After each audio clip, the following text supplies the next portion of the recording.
My goal in this video is to walk you through what I think the hardest part about NP school is. I'm not just going to tell you what's hard about it, but I'm going to tell you how to make those tasks, how to make those tasks easier on yourself. Stick around to the end where I tell you the part of NP school that I had no idea that I should prepare for in advance and didn't realize until it was incumbent upon me, and what you can do in advance to mitigate this. If we haven't met yet, my name is Bree. I'm an RN, NP mentor, interview strategist, content creator, educator. Welcome, and thank you so much for being here, friends.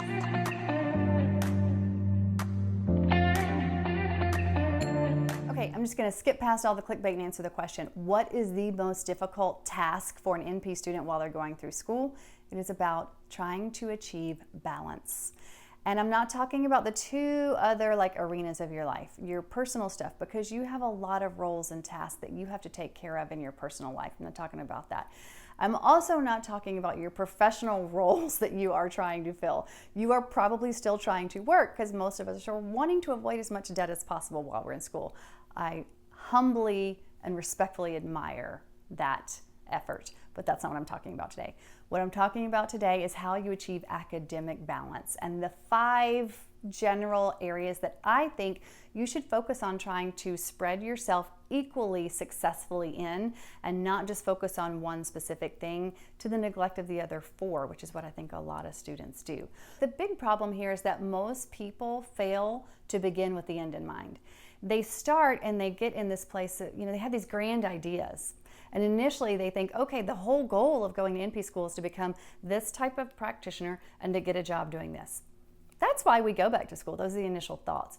But that kind of quickly goes out the window because we don't have a lot of headspace left once you start.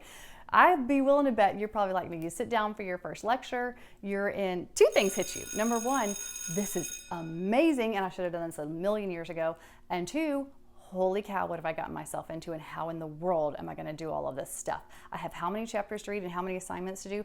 And you dig way down deep into the task, checking off the tasks to get through the class. And you neglect 4 other equally important areas that set you up for success later on.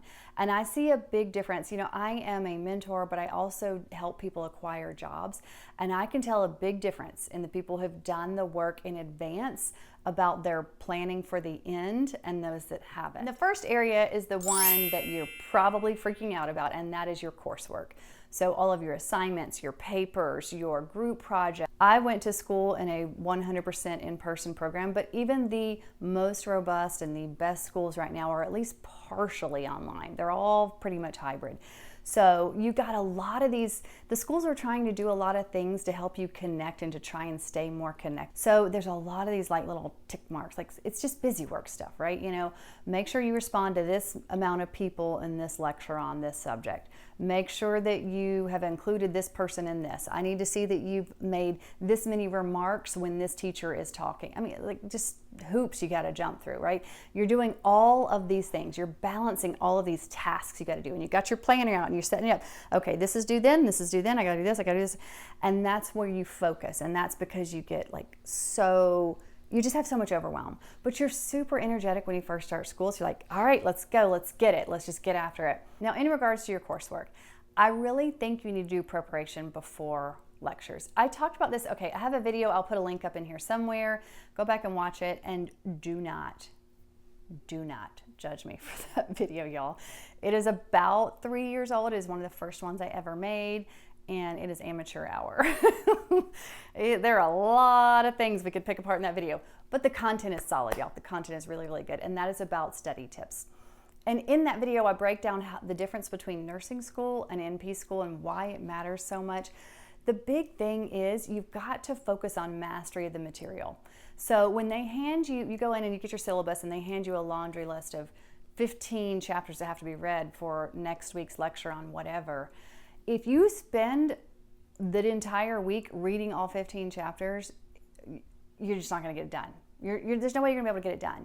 You've got to narrow in on what the subjects are and what the focus is they want you to get out of it. Graduate programs are designed mostly for independent study. It is lecture and it is in-class time, but most of it is independent study. So figure out how you best learn and then apply yourself to the subject.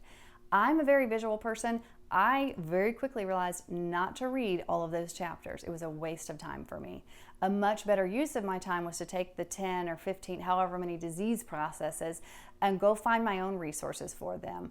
Now, you really got to spend some time vetting the sources of who you're learning from, because anybody can put anything online, but find trusted resources and go to them and start watching, taking notes, curating information, putting it in a library so that you can refer back to it later. You will use this. I still use my notes from school, y'all. Second best tip for school is you've got to find some study buddies, y'all. And I think it's probably harder now than it has ever been before, because most of you are so disconnected and distant from each other. You need to find people, though, that are good partners for yourself. And you need to set up, like, I would set up routine, like weekly study sessions. Because even if it's virtual, even if it's on Zoom, even if it's just texting, if y'all both set a time to study for a certain thing, I guarantee you that person heard something very differently than you did. And y'all, particularly in this era where it's all online and it's asynchronous and it's a lot of self-taught education, let's just be real, a lot of self-taught education, you need as much connection as possible. You need to have feedback from other people who've heard things or interpreted things differently and can help explain it to you.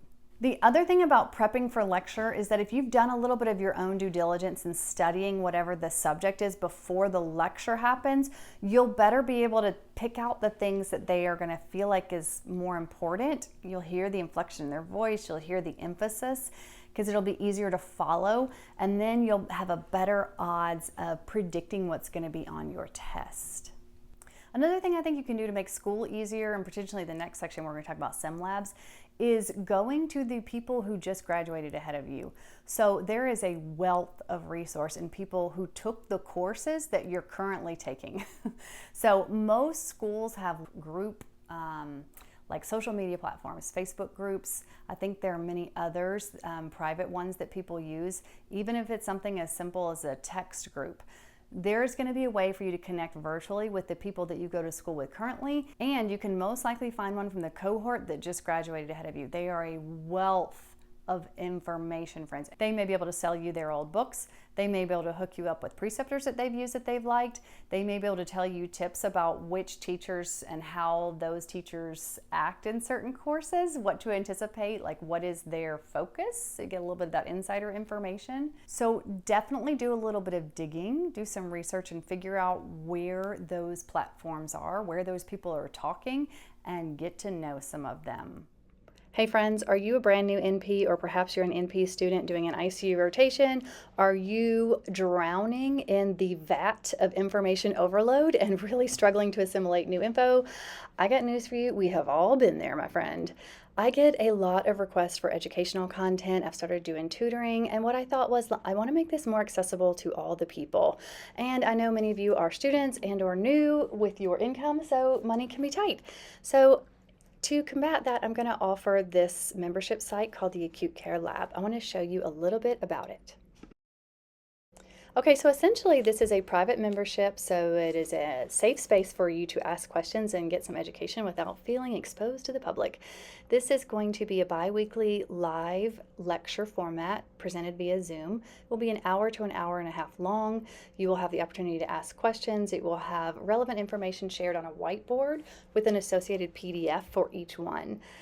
As you can see here, the first lecture is going to be on shock, which is the most commonest thing you're going to see in the ICU. So we're going to be giving a nice, long, in-depth lecture with live Q&A regarding shock. If you can't attend live, there will be a library of all recorded lectures available to you. And also included in your membership is a list of all of the archived PDFs that have been created for the course, as well as some extra stuff that I think could be beneficial to you. There's a private member forum that's for Q&A where you can submit any question at any point in time, and the group can respond, and I will respond ASAP. Last but certainly not least are going to be all of the exclusive offers that only members will have access to, which includes 25% off new products, And you'll also get free copies of the H&P cheat sheet and the companion after a certain time frame of membership. So I would love it if you would go check out my website at brianp.com to see if this is right for you. Now, labs. I had a fair number of labs, but I also went to school in a time when everything was in person. I had sim labs where you go in and they teach you procedures, you do them on a mannequin, you replicate them, and then you have to do them in front of a teacher in order to pass, in order to then do them in clinicals. Kind of similar to how it was when you were studying to become a nurse. The difference is that most of us are going to go into a lot of different areas of work, and once you go into that specialty and even that subspecialty, you may be doing a ton of procedures or no procedures or procedures you were never taught. So a lot of it you are going to learn kind of in your clinicals. But the big ones really need to be done in a sim lab. And I am aware that there are some schools who are not requiring any sim labs, and I think this is a travesty. That's a whole nother soapbox I probably just won't get into. But if your school is doing sim labs, here's my tip for you on this. I'm visual, guys. I think any kind of procedure you really need some visual reference, right? Because you need to see it. And if you've been working as a nurse and you've observed these a lot, you kind of have that to go on. But if you haven't, this is very foreign to you, and you need to have that visualization of the process. First I set this here, then I set this here, and then I do this, and then I do this. So you need to watch some videos, go online, Google, again, vet your resources, but watch some videos in advance, take notes. Another in-person requirement for you, which is probably going to be even more stressful, is going to be your OSCE, and this stands for Objective Structured Clinical Examination. And yes, I just had to look at that so I could remember it. These are the labs that keep you awake at night. These are the ones that stress you out. These are the ones where you have to go in and perform in front of the teacher. An example of this might be like demonstrating your head to toe exam, like your full exam, not a focus, the full head to toe exam. And you may have to have it fully memorized. You may not be able to take notes and go in and do it. You have to do it with a lab partner. You have to do it in front of your teacher. It's stressful. You may have to do this with procedures. You may have to do this with certain learning how to do assessments. Your assessment course, this was very much a prevalent part of that course for me. I had to go into a room, I had a patient that was a simulated patient, and I had to go through how to do a workup, basically how to do an exam, how to focus my pertinence, come up with a most likely diagnosis and several differentials, and a plan of treatment. And these things are incredibly stressful, but very, very, very impactful. I don't have a ton of tricks to tell you about these. Other than this is my secret weapon for any in-person lab or test that you have to do, and that is go first. When you volunteer to go first, they tend to go a little bit easier on you. That has been my experience. That is what I am passing on to you, friends. Go first. Clinicals, how to find them, how to succeed in them. Now, I have done a ton of videos on this, y'all, and I'll maybe put some links up in here as I'm talking about this section so that you can go back and watch those videos if you want to, but this to me is a super duper important portion of your training, because this is where the rubber meets the road. This is where all of the didactic stuff that you've been learning in lecture, you get to then go in and apply and see in the real world and realize how much you either don't know or how ready you really are. But it's where you really cement all of those things that you're learning in lecture. You'll start to see repetition in problems, particularly if you're spending a lot of time with one type of rotation. You'll start to learn the workflows, the professional stuff about being a nurse practitioner, not just the clinical application, but all the little nuanced things that go into caring for other human beings that don't involve face-to-face care that you kind of maybe knew about or maybe were taught about but didn't fully recognize until you see it in person. So it's very, very important portion of your training. Do not underestimate it. You should really set yourself up for success with a high quality clinical. And I know it's stressful because so many schools do not provide this for you. You're on your own for that. I have a lot of videos talking about how to find preceptors, how to network, so I'm not going to go into the details about how to find one. I do want to talk to you a little bit though about the things you need to be doing while you're in clinicals to set you up for success once you graduate, okay? First of all, take a little procedure log book with you, like something independently from, a lot of people will use their Typhons for this, and I suppose you could do that as long as you keep that information printed out and have access to it later on, because you're going to need it later on when we get to the fifth part where I talk about job acquisition. It's super important. I had a little book, and in it I wrote down any procedures that I did, the MRN number of the patient, just so that I could refer back to it and prove it if I went to go in and interview for a job where they wanted to know how many procedures I had done in whatever arena. And I had done them. I had access to who the patient was and when I did it, so I can refer to stuff if I didn't save it. Write down everything. Keep a record of everything, y'all. And I mean, not just the procedures or how many patients you saw that day, but maybe even a little bit of journaling about what happened that day. People you met, people that you want to reach back out to for jobs, because you're going to be networking like heck when you are in these rotations, y'all. Clinicals are your single best resource for finding jobs. And again, we are thinking with the end in mind. Our whole goal here is to get out into practice and find a job. So you need to spend time when you're in clinicals networking. I have videos on that too. Create your calling card, give that out to people.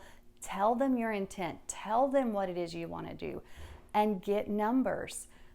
Get lots and lots of contact information for people you can reach back out to later. Also, write down when you're doing that journaling anything that you did that stood out in either direction, really poor or really good, because these will make for really great stories to use in your interview later on. So anytime that you succeeded or shined, even if it seems kind of minor, if it's something that you did that led to great patient outcomes, or was something that nobody else thought of, or something that someone praised you for, literally write out what that person said about you. This is great stuff to put in a portfolio for when you're looking for jobs. And every preceptor you have, ask them, particularly, well, okay, let me backtrack a little bit. Every preceptor that you've had a good relationship with, that you've had good rapport with, you need to use them as a reference. So ask them first, would it be okay if I use you as a reference as I make my portfolio for job acquisition? Most people are going to say yes. You probably already have their contact info, but just get their permission to use those.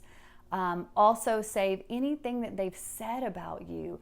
You know, Bree was very on her game. She showed up prepared every day. She was always on time. Put that in quotations and save it.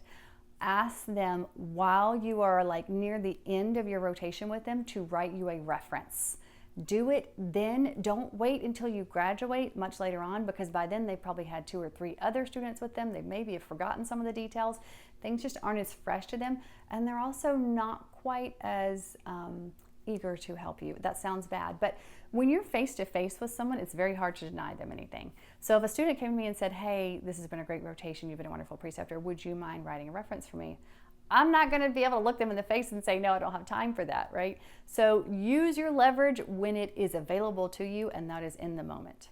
Boards prep. When does boards prep begin? Boards prep begins when you start school. I actually started listening to boards prep review, like I had bought the Barkley audios. I was listening to them while I was driving to Destin in July before I started school in August. I had no clue what they were saying. I was like, oh my gosh. It's a little bit stressful actually, but by the time I had graduated, I had listened to these CDs so many times. I definitely did not have it memorized, but it was not as hard of a leap to go from hearing, because I'd heard it so many times, I knew what he was going to say. Now I could kind of put it into place because I had learned about it in lecture, I'd seen it in clinicals. Now it feels like I can truly get this information into my brain and make it stick there. So if you do this all along, it makes boards prep so much more streamlined after you graduate. So I would, before each lecture on whatever the section was, say I was learning about pancreatitis, I would pull out my Barkley CD on GI, stick it in and listen to it in an hour on the way down, and then on the way home I'd listen to lecture. But it was just one more layer. And it also helps you with your studying, because the boards review courses. They are focused on helping you pass boards, right? That was a stupid statement, but you get my drift here. They are heavily narrowing down the information into the most important pieces. And the most important pieces are the stuff that's guideline driven. And that is also what your teachers want. Their whole goal is to get you out of the program, passing boards and working. So they're teaching you boards prep. While you're studying your board review material, you're also studying for your test. It all layers upon itself. So spend time doing that. And the other benefit to finding that study buddy is that you guys are going to be set and ready to go. You know each other's little quirks and the ways and styles in which you learn best, so that when you're graduating, like the couple weeks before to a couple weeks after graduating, you are really like, we're spending all of our time together. We are heavily focused on boards prep and you're getting after it. And this way, if you've found this person early on, you both are doing the same things. You're both studying for the same certification exam, and you're both studying the same review material. Because if you find someone that you love and you connect well with and you want them to be your study partner, but you're each studying for different certification exams, the review material is going to be different because they each focus on just slightly different things. So you want to be in sync. You want to be in sync like this with your study buddy. The last part, and this is what I didn't know to do in advance, and that is job acquisition. I did not think I needed to be applying or looking at jobs until I got out of school, because what am I going to do? I don't have a degree. I don't have a certification. And I hear a lot of people say this on the Facebook forums, and this is just not true, my friends.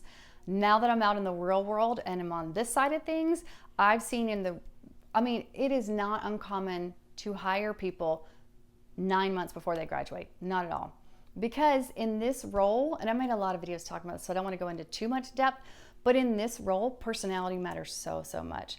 And your fit in a teeny tiny group, if there's only 2 or 3 of you, personality matters way more than a lot of other things, because we can teach clinical skills. We can get you up to speed with time.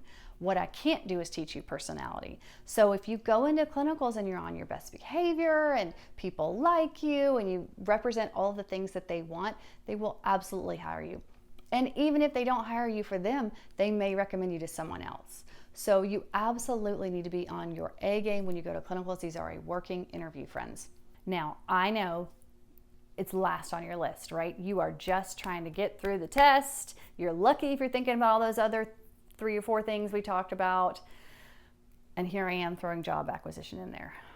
Again, this comes back to what is your whole purpose in being here? Your whole purpose in being here is finding a job. And let's face it, friends, we are, for the most part, working in a very, very tight market. It's regionally separated. I also don't want to go into that soapbox because that's a whole another video I've made many times over. But most of us are in a setting where it is hard to find jobs. So you need to be thinking from the get-go what it is you are doing to get a job. Let me ask you this. Let's say when it comes to all of the unknown factors about going to NP school, graduating NP school, taking boards, getting a job. Let's say if you were able to sit in a room with a group of maybe 20 people who've been where you are, who are exactly where you want to be, would that not be valuable to you? How many brains would you be able to pick? What valuable information could you get from them? Like life lessons that they learned that they wish they had known, that if you only had that knowledge now, you could bypass a lot of the problems they experience and that you may potentially experience. How valuable would that be to you? I'd be willing to bet you're going to say very, very valuable.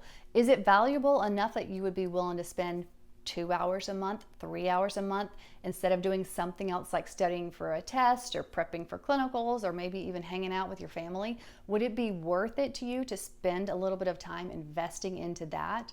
I would still be willing to bet the answer would be yes. And if that is the case, you need to be networking, y'all. So where would one find these magical people that are going to turn your life around? Okay, we already talked about clinicals. I also highly, highly, highly suggest that you get out there and express your intent to the world. So the more that you share with people what it is that you're doing, the more vulnerable you are. A lot of people don't want to tell other people they're in school. But the more people that you tell what your intent is in life, the more people are willing to help you. If it's someone who's in a position who can do something for you, they will, particularly if they have a personal relationship with you. So talk about what you're doing. On those same lines with the Facebook and sharing things personally, go to the professional groups. You know how many Facebook groups are out there, friends? Has anybody done a Facebook group search? There is a Facebook group for everything under the sun. And this is just a grouping of people. They may be spread out across the world. It could just be within the US. It could be a very diverse group of people. And I think personally it's good to get a mix of nationwide type of resources that you would find on Facebook and local sources. So Facebook and LinkedIn is your resource, your outlets for reaching out to people who may not be geographically close to you. Wealth of resources there. So LinkedIn, go there, update your profile page, start DMing people, start finding people that work in the specialty that you work in, that work in the hospital that you want to work in. Send them messages. You'd be amazed at how many people with just a quick introduction and a polite way of stating what it is that you want are willing to help you. So use those resources. Facebook groups, oh my gosh, search for your state, search for your specialty, and see what you find. There, I'm a member of probably 10 to 15 different NP groups of different focus. Some of it's for students, some of it's for people who are in practice as FNPs, for acute care NPs, for people who are a member of AANP, for a group of people who are a member of an AANP subgroup that is regional in Georgia. Find one that's local to you, join them, pay the nominal fee, and spend a couple hours of your month going to their monthly meetings. It could be like a clinical update while you eat. They could have a lecturer come in to talk about something just to keep you on your A game about whatever's the latest and greatest and whatever. It's like a journal club. Or it could be professional topics. A lot of people are doing legislative updates kind of talks. But the thing about face-to-face is this: it's very hard to deny someone a request in person. When you go out to someone and say, hey, my name is Bree, I'm an NP student at whatever school, I'm studying this, I really want to do this. Any chance you could help me find a preceptor, somebody who's willing to take a student for 120 hours next fall? Or I'm an up-and-coming graduate in this semester at this school, and I'm looking for a position in this. Do you know anybody? Y'all, people will bend over backwards for you when you are a member of a group because you have this shared bond of professional passions. And it is powerful. So go find you some people and network like a fool. Now, that is not everything you're going to experience in school. Those are not all of the tasks you're going to have to achieve, obviously. But these, in my opinions, are the most important ones. And looking back, the things that I should have focused the most on. And I hope that this has given you some helpful tips to streamline a little bit of that rocky course that you're going through. And just know that if you are in this phase of life right now, friends, I know it's so hard, but just trust me, there's light at the end of the tunnel. I've been there. I remember the overwhelm and the exhaustion and the depression and the anxiety and the oh my gosh, just overwhelm. It does get so much better, friends. Just hang in there.